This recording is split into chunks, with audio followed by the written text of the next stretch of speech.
So what's coming for me on this one, a Yeah. vision for your beautiful life? Mm. This is coming up with a client, which is why I was thinking about this, that the autopilot, right? Like Mm. that we gravitate to our safety, our comfort zone because it's safe.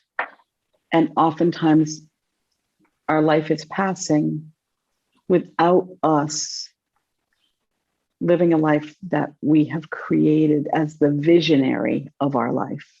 Yeah, that's Right. great. So it's like the life happens to me rather than because of me. Right. Yeah. And Yeah. so when I think about what I'm finding with creating a vision with any of my clients, when I talk about vision self or your best self a year from now, 5 years from now, what do you envision? So many people don't know how to create a vision. They've lost their ability to be a visionary, right? Mm. And so Mm. it ties for me into the creativity of, have we lost our sense of creating our own life because we are coping and surviving and tolerating? All right, let's go.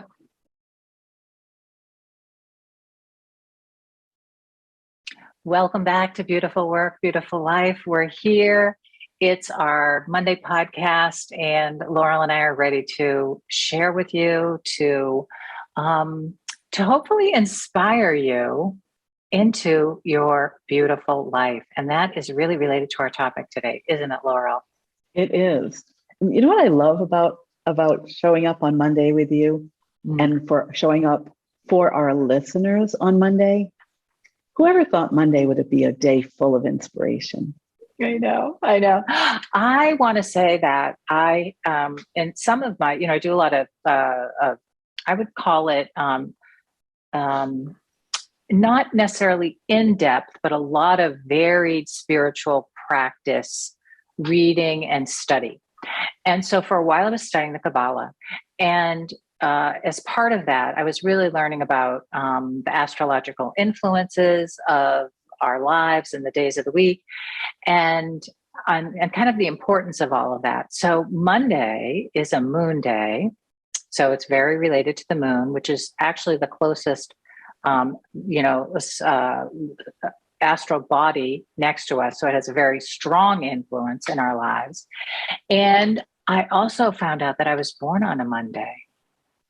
And so I love to invite our listeners to find out, what day of the week are you born on? Were you born on? And how do you relate to that day of the week now? Like, I love a Monday. My birthday is a great. For some people, it doesn't necessarily work that way. But for me, I always feel like it's a new, fresh beginning on a Monday. I don't have the, oh, it's a Monday feeling, which I did when I worked in corporate America, but I don't now, and didn't for a long time, so which is good. So Mondays are interesting. The exploration of days of the week and all of that is kind of a cool thing. Yeah. It is.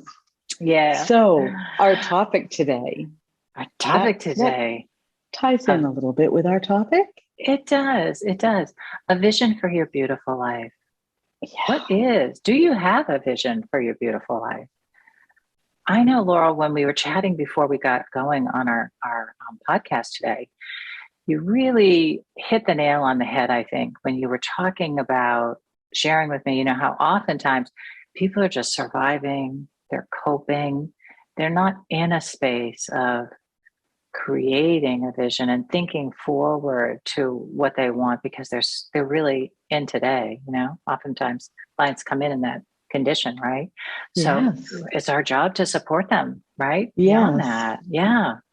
And I want to think about it, because we've talked about conditioning before in prior episodes. How many parents raise their children to be visionaries? I was not raised as a visionary. I wasn't. No. Right? I was raised as a follower. This is what you do, and this is how you do it. Yeah. So when I think about creating a vision for our life, when I want to create a vision for my life, it doesn't come easy, because no one has inspired me. No one has said, Laurel, you can be a visionary of your own life. What do you want? What do you Right. want? What do you want? Were Right. people always asking you, what do you want for your life, Laurel? What's your big vision? Right. And Yeah, I yeah. don't know. But Uh-huh. it's so good to think about, Mm, we have this life that we can be the visionary and create a vision for our life, create a vision of ourselves living our life. yeah. Yes, yes. Yeah, So I think just as you kind of led us into this conversation with this idea of being in survival mode, right? Coming in feeling burnt out or overwhelmed by your life, or just having to do the next thing and the next thing and the next thing, is finding a way to begin to do the work of taking yourself out of those places of survival mode, right? yes, And again, we can only do this work for ourselves. This is a journey to discover how to do that, how to manage that. But I know, having worked with enough people that come in feeling overwhelmed or feeling like they're out of control of their life, or they can't make the changes they want to make, that we all can make changes. We just might not see it in the moment, and which we've said this in other podcasts, is kind of start small, like come in and begin to absolutely. start taking the steps to take yourself out of survival mode, out of reactivity, out of burnout, out of overwhelm. Like these conditions are not conducive at all to being able to create a vision for a beautiful life that your heart really wants to be living. Right. Yeah. And even when you think about the creation, right? Creating a vision, we have to tap back into our creative self. Yeah. And many times we don't, when we are, when we're living the challenges of everyday life that we have now, there's always the to-do list. There's not a lot of time for creative play. And especially, I'm finding this with clients who no longer have children at home. When I say, how do you play?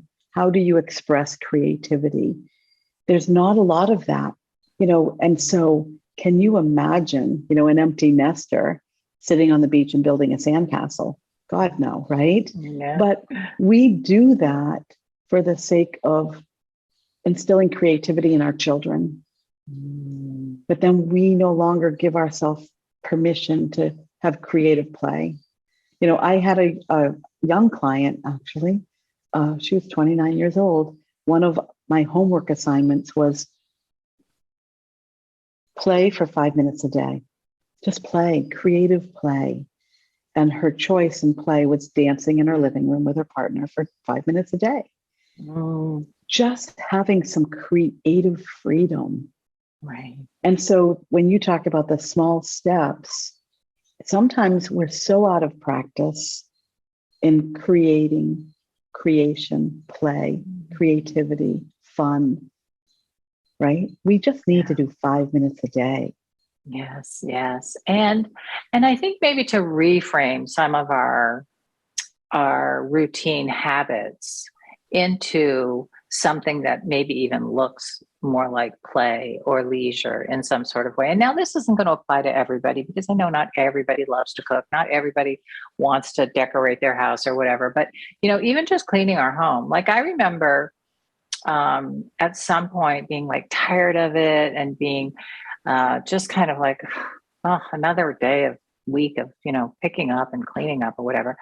And I had read somewhere, something about, I think it was probably back in Sarah Van Bronick days when I read Simple Abundance. Her books are so potent. And she talked about, like picking up your things and like holding them and looking at them and taking ownership of them and appreciating each thing for what it is, right? The value that it holds for you. And probably this relates a little bit more to who's the one that did the joy, that what brings you joy, or joy. I can't remember what it is now, or we can get back to it. But it's that idea of not having your house filled with things that don't bring you joy, right? Yes. And starting to do the weeding out. So even just taking care of your home, right? If that feels like a burden, if your environment, you look around and go, this is just a burden. Well, how can you decide it's not going to be a burden anymore. I'm going to make this a place where I enjoy being. And when I look around, it doesn't make me feel overwhelmed or tired, or I don't want to take care of it, but rather, oh, this is my home. This is where I live. These are all the things I love, right? That bring me some sort of pleasure or practicality or whatever it is that turns you on. Yeah.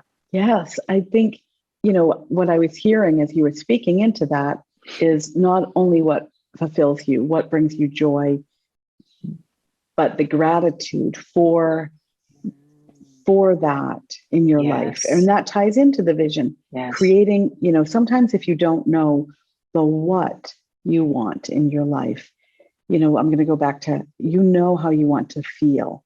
Can you create a vision for your life that really is nothing more than how you want to feel, and let those feelings create the life that you want to live? When you think about housework, if you ask my children who are 32 and 34, what they remember most about Saturdays in growing up, it was me vacuuming to the Madonna 10-year anniversary soundtrack of something, right? And so I think I learned this from a woman when I was in high school. Vacuuming to loud, fun music that you might dance to, right? How do you bring that creative enjoyment and the energy of fun, gratitude, playfulness, creativity into the ordinary, mundane things that we have to do every day? Yes, that's so good. So when we come back to kind of this path to creating a vision for your life and getting yourself out of a space of feeling overwhelmed, we're talking about some of the techniques. We happen to focus in on housework and home and whatever, but it can be anything, right? It can be your parenting duties. It can be, just your work life in general. Like, how do you begin to approach each maybe pie in the pie slice in the pie chart of just saying, how can I feel like I am more me in all of these, and this is all a way of bringing the full of all of me into the world, right? And doing a little exploration in each one of those. Don't take them all at once, and don't think that we have to get ourselves out of overwhelm in a minute, right? But beginning to look at each one and doing a more of an exploration of, what do you really want here? And like you said, if you don't know what you want, how do you want to feel in each one of those spaces of your life? I think that's so important, because our lives are multifaceted, right? There's different areas, and we compartmentalize those areas often. And so, maybe taking that 20,000 foot elevation view of, if you could give a theme to your life, what would that word be? For me, oftentimes it's fulfilling, right? I want a fulfilling life. Well, what does that mean for me? It does mean fun. It means, a sense of belonging. It means love and connection, contribution. And so when I look at all the areas of my life, is it the sum of the whole that is fulfilling? Every area doesn't have to be over the top fulfilling, but the sum of the whole. Yeah. Go ahead. Go ahead. No, I was just thinking about, I think when I think about the women that I work with and the challenges of what we're talking about today, it's often that feeling of, I can't get a vision because I'm too busy with the clutter of what I'm doing and the activities of what I'm doing. And I guess my solution to that for myself was to begin to slow it down, right? To begin to just slow everything down a little bit. Only you can slow it down. You can't, nobody's going to slow it down for you. People want more time in the day. When I was teaching stress management, I was like, You're never going to have more time in the day. It's only 24 hours. It's not going to change unless we, wake up one day and we're like, living in another planet. It's just the way we do it. Right. And so to have a different relationship with all of that and begin to really, truly, I think that you have to believe that you can have a life that you really want to be living. I mean, I think that's kind of the beginning, right? You can't think, if you believe it's all out of your control, I have to just do X, Y, and Z, and there's nothing I can do about it. Let's start there. Let's start with, do you believe that it's possible? Is it possible? I'm so glad you brought that up. The book that we are currently reading together, The Gifts of Imperfection by Brené Brown, she talks about hope and cites someone else's, I think, work on hope and hopelessness. But the hope really ties into, and this is my recollection of what I read. So don't quote me on this one, or I'm not quoting her on this one, but it has to be hope with goals, something that we want to happen, our belief in ourselves that we can actually, that we have some ability to change, right? And then the support to help us through that change. And that resonated with me so much, because creating a vision of your life, for me, it is impossible if I have lost hope, that if I believe nothing will change, then I know nothing will change. Right. And so I think that's really important to kind of gauge, where are you, to our listeners, where are you in your hopefulness that you have some agency and ability to create a life that you envision? That's so important. What I'm thinking as we're sharing on this topic is the idea of, if you feel like it's hard for you to believe that you could change or that it could be different, I would say borrow, our belief, or allow us to inform you in a way where we work with people all the time. We see people doing the work. We see people changing. We see people changing things they never thought they could change, right?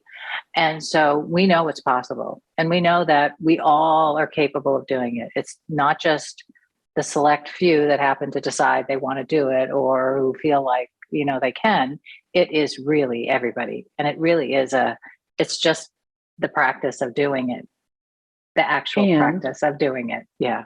Practice of doing it takes courage and the support while you're doing it. Yes. Right? Yes. Absolutely. Which is really important. That's such a good reminder. It is. I know the biggest changes in my life, I've not been able to do in a vacuum. Absolutely. So, if you feel like you don't have the support that you need or the space that you need, the question then becomes, how do you go get it, right? And how do you make space? And so I would say, if you feel like you're overwhelmed and you're maxed out and you want to have a vision for your life that's different than what you're doing right now, just start with the small steps, right? Because I always feel like the small steps can lead us into the next small steps and the bigger ones. And we find our way, we are changing. It is different. So the first step might just be 5 minutes a day with your journal, or playing with a vision board, or just taking out a piece of paper or your computer, your iPad, whatever you like to write on or use a lot that's in your hands, and write down the question, what do I really want? And start answering it, in the moment to moment and in the bigger picture, right? Because you're the only one who has that knowledge inside. Nobody can deliver and give you the answer of what you want. It comes from within you.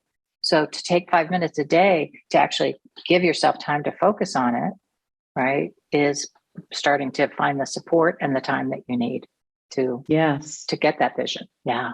Yes. How about you, Laurel? Have you got a suggestion for? I mean, I think do. We We need to wrap up probably. So My suggestion would be, and I'm speaking to myself and my perfectionist self, and maybe any of the perfectionist listeners that are out there. There's no wrong answer. Yeah. When you think about creating the vision of your life, you are not carving this vision in stone tablets for eternity. Beautiful. Your vision of your life is yours to create and change and adapt and expand, and maybe even take out the eraser and get rid of something you might have created in your vision a year ago, because our life is ever changing like we are. And so don't worry about it being too big of a vision or too small or the wrong vision. That all of that is not important. What's important is being able to envision something different than what you live today, if in fact you have some urge for something to change. Yes, that's great. I want to wrap up with an idea that I'll toss out to people, which is maybe a little loftier, but we brought this into, we actually did a beautiful challenge in May. We had a beautiful group where we talked about the vision of your life, having a vision, right? And creating a vision, daring to dream your dream, right? And I shared from a book called the More Beautiful World Our Hearts Know Is Possible by Charles Eisenstein, what he shares in that book, which I think is so beautiful and so potent. And also, I hope it will inspire our listeners to know that there's a process here and there's a bit of a pathway, and it's kind of it might be a little bit of twisty road to get to where you feel like you're really in touch with creating the vision of life that you really want. And so what he talks about is actually not creating a vision, but receiving a vision. Mm-hmm. And it comes back to this idea of being really in touch with the essence of who you are and that part of you that's connected to the big consciousness that we all live within. And to have a sense of being called into a way of living and a way of being in the world that your inner self wants to have happen. And when you feel connected to that, it comes through oftentimes in an intimidating way because it might feel really big, or it could come in as a very soft, gentle, oh, this is simply what I want. And it might feel soft and easy, but it almost is a sense of you're receiving a deeper thought or a deeper calling from within you, or even sometimes it feels like it's outside of you. So yeah, that's where I want to wrap up today, because I really want to invite our listeners to know this is an exploration, and it's a journey to feel like you're living your full, beautiful life. It doesn't happen in a minute. It doesn't happen in a second. And if you're feeling overwhelmed today, know that one step at a time, one journaling exercise at a time, right, Laurel? Yeah. 5 minutes at a time. Yeah. 5 minutes at a time. We can all do it. Yeah. Good. Oh, it's so good. Well, another great conversation, Laurel. Absolutely. Thanks for being with me today, Laurel. We'll be back next week for more. Thanks for being with us, listeners. See you next time. Bye. Bye.